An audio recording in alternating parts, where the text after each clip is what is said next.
Greetings, physicists. This video will be how to solve impulse and momentum problems. So, we're starting off with a ball. It's going to bounce off a wall. Very standard impulse problems. Let's draw it. We've got the wall here. Ball's going to roll this way. We know its mass. The mass is 0.25 kilograms, a fourth of a kilogram. And it's, I drew this wrong. It says it's moving to the right. The math is not affected by the inaccuracy of my drawing. So we'll just picture that it's moving to the right anyway. Or hold your screen upside down. Okay, it's moving at 1.3 meters per second initially. 1.3, let's write that in. So we have velocity equal to 1.3, we could say v naught. It's 1.3 meters per second. And it's going to hit the wall. And after it hits the wall, it will rebound in the opposite direction at 1.1 meters per second. And the question is, what is the change in the ball's momentum and what is the impulse delivered to it by the wall? Those two things in this situation should be the same because we have this equation. We have F delta T equal to M delta V. Traditionally, this side of the equation is called the change in momentum, and this side is called the impulse. But as you can see, they are equal to each other. And they ask for the change in momentum. That's given to us. At least the mass and the velocities are given to us. So that's what we're going to use to solve this. But even if they had given us the force and the delta time, we could still find the change in momentum because these things are equal to each other, like I said. So let's go ahead and plug some things in. I will say now, quick note. I have to define a direction for this because these are velocities. So that was one, but they are going opposite directions. So I need to say which is positive and which is negative. I'm going to say the final velocity is positive, which means the initial velocity has to be a negative 1.3. If you don't do that, you will not get the right answer. Careful, careful, careful. And momentum problems in general, you got to be careful because they all have direction to them. So the change in momentum will be m delta v, and in this case that's going to be equal to the mass, which was a quarter of a kilogram, times a v final minus a v initial, and the final was 1.1 meters per second. Subtract the initial, remember, was negative, so it was a negative 1.3 meters per second. So I'm really adding them. That's fine. So 0.25 kilos times 1.1 plus 1.3 is 2.5, yeah, 2.5 meters per second, which I think is going to be 0.625 when I'm done. Newton seconds. 0.625. I'm going to check that really quick and see if it's not off by a decimal place. 0.25 times 2.5. Yep, I'm right. Good to know. A kilograms times a meter per second. Okay, so we can do it either way. We can say this is Newton seconds. You can also say it's kilogram meter per second, and those are both acceptable units for change in momentum, or momentum in general. So that's how much it changes by. Good stuff. When they ask for the impulse is the same thing, 0.625. And you can do it in Newton seconds or you can do it in kilogram meter per second. Those are technically the same unit. Moving on. Baseball. We pitch it at 20 meters per second. What is that? That's a very slow pitch. That's less than 50 miles an hour? I think it might be, because 29 meters per second is 60-something miles an hour, right? Like it's close to 65. So that's 2/3 of 65. I think that's like 40 miles an hour. That's a pretty slow pitch. By major league standards, I doubt I could throw that fast. All right, it's hit back towards the pitcher at twice that speed. And we have here a graph. Love me some graphs. And the graph is the force that the bat exerted on the ball during the hit. And so we say, what is the maximum force and what is the average force? So when I hear what is the force, we're looking for force. When I think impulse and momentum, I think F delta T equals M delta V. So I'm going to be looking for that force. Can I find it? What can I use to find that force? Well, I do have the mass of the baseball. I have the change in velocity of the baseball. And here I have the time interval over which the force was applied to the baseball. All of those things should work. So let's plug in. Well, I'll have to divide by delta T, right? So if I'm solving first, F equals M delta V over delta T. Now again, you will have to make one of those velocities negative because the ball is changing direction. It's thrown towards the batter and hit back towards the pitcher. So I will make the initial velocity negative and I will make the final velocity positive. Don't leave that step out. So the force, if I do down here, should be equal to M of the baseball. It's 150 grams, so I'm going to say that's 0.15 kilograms. Because I want to be in kilograms so I can get newtons and stuff later. That's the mass. The delta V was V final minus V initial, so 40 was the final velocity, which we were saying is positive, minus 20, but the 20 was negative. See how you can't forget that? There it is. Over the delta time, which we are told. Now, this is milliseconds. It does not take very long for the bat to hit, so I'm going to have to turn that into seconds. A milli is a 1,000th of a second, so that's a 3 decimal place move. 1, 2, 3. So that's 0.0006 seconds. So this is going to be a big force. Batters hit hard. So in my calculator, 0.15 times 60 divided by 0.0006, and I get 15,000 newtons, or 15 kilonewtons. Yeah, this guy hit it pretty hard. Well,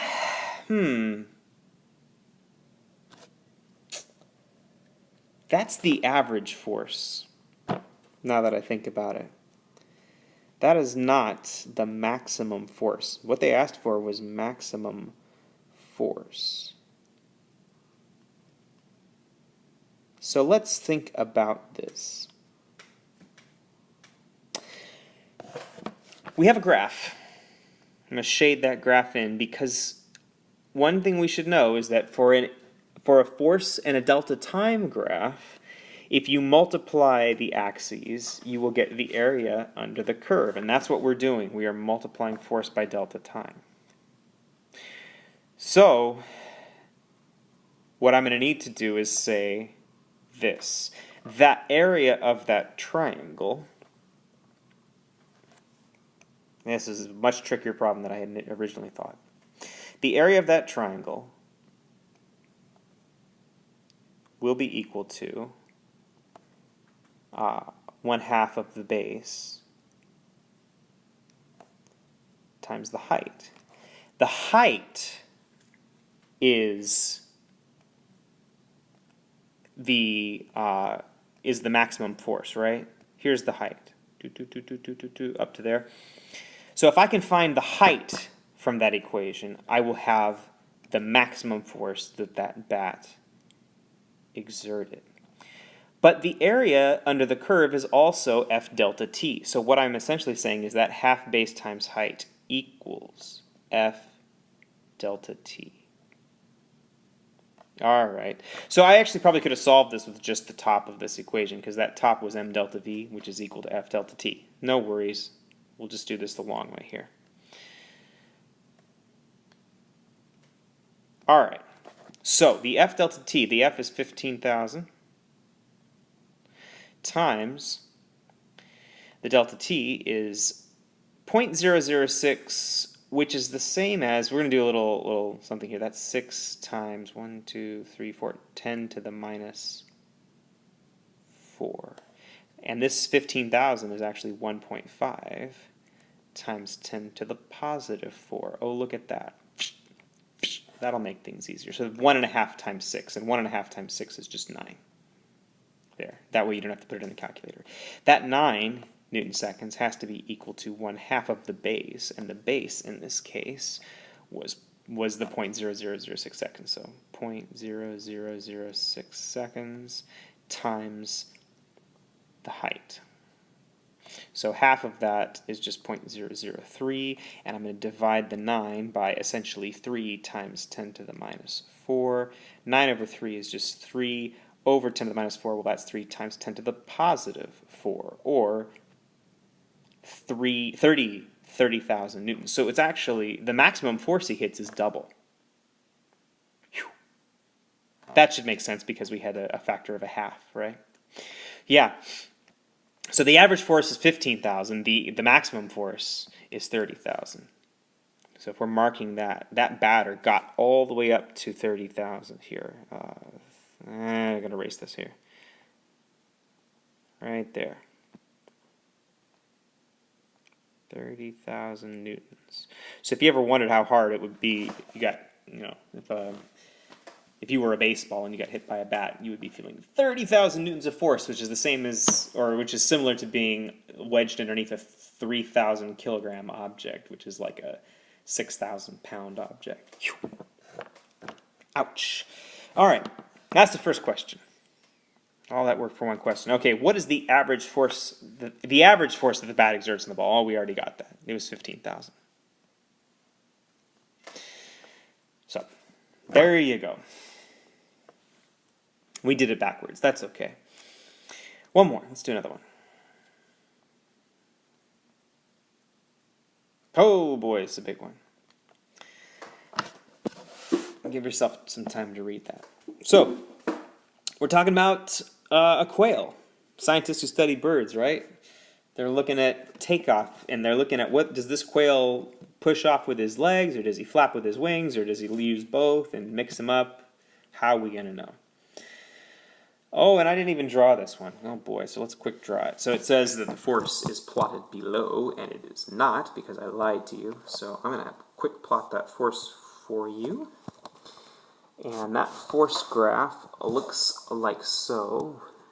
1, 2, 3 markings. And 1, 2, 3 markings. And those are at 5 and 10 and 15. And that's at 0.050. And that's at 0.150. So that middle one is 0.1. Okay. All right. And the graph looks like so. It comes out over here. It's on the x-axis in case you can't tell. And it peaks right about there. Maybe at 12. It's a curve. It comes back down like that, and then it's back on the x-axis. Yeah, that's reasonably drawn. All right. And that's a graph, just so I label my axes, because you always should label your axes. This is force in newtons, and this is time in seconds. And we have that this quail is a 190-gram quail, but I'm going to change that to kilograms. That is his mass. Straight off from the ground, he pushes, and he's standing on a force plate. That's how they measure this. And when he pushes off, they can measure the force on that plate, and we plot that, and we know his speed. I guess they had a camera measuring his speed, and his speed was 3.5 meters per second. So it says approximate the impulse from this graph. Okay, well, if we're approximating the impulse on a graph, all we need is this area. Now, because this is a curve, it's not going to be perfect, but I'm going to recommend that we say that this is a pretty close to a triangle. It's not exactly a triangle, but if I draw a triangle like this, I only cut off a certain portion of it. How tall is that triangle? I'm going to guess it's 12 tall. So I'm going to guess that the maximum force here, or the height, oh, no, come this way. I'm going to say that the maximum height of that triangle is 12 newtons. The width of that triangle is a little over 0.05, maybe 0.07? Yeah, that's reasonable. So we'll say that the base of the triangle is 0.07 seconds. And so the area, or the impulse, will be equal to half of 12 times 0.07. Oh, that's not a 5, that's an S. Harp. Okay. Half of 12 is 6 times 0.07 should be 0.42. 0.42 Newton seconds. That is the impulse. What is the change in momentum? Well, it's equal to that, right? Impulse and momentum for this quail. Oh, no. Look. We have to actually calculate the impulse or the change in momentum for the quail. And we have mass and we have velocity. Now, this is a V final. We can guess or assume that the quail started by standing on the force plate, so we'll say that V naught is 0. So that's not too bad. All right, so let's go back down. 3.5 and 0.19 was the mass. So the change in momentum is m delta v, which in this case is 0.19 kilograms times 3.5 meters per second minus 0, which is nothing. So 0.19 times 3.5, and I get 0.665. So 0.665. I'll put it in Newton seconds, okay? So those are different numbers. And that's different than any problem we've encountered so far. Normally when you say you have an impulse momentum graph like the baseball, we had the impulse was equal to the change in momentum. Well, the reason we're getting this here, think about it, the bird is standing on the force plate, and this graph up here is measuring only what pushes on the force plate. That's this 0.42 Newton seconds. That's the impulse on the force plate. This is what actually caused the change in the bird's velocity. And if only 0.42 Newton seconds came off of the force plate, the bird must be getting, what, like a little more than 0.24 or so? The bird is getting about 0.24 extra Newton seconds of impulse from somewhere. Well, what's pushing on the force plate? Well, his legs, right? Because he's standing on the force plate. So he pushes off from the force plate. That's the impulse from his legs. This is the total impulse, because because all of the impulse gets turned into his new change in momentum.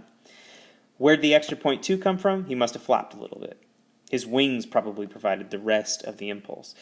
Well, so look, the last question says, does he use mostly his legs or mostly his wings? Well, 0.42 is more than half of the total impulse. So he's using more legs than he is using wings to take off.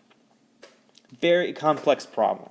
You got to read a graph, you got to manipulate your equations, and then there's a lot of reasoning going into it at the end. So I like this one a lot. Look for one of these on a test. All right, these are impulse and momentum problems. Hopefully this was helpful to you.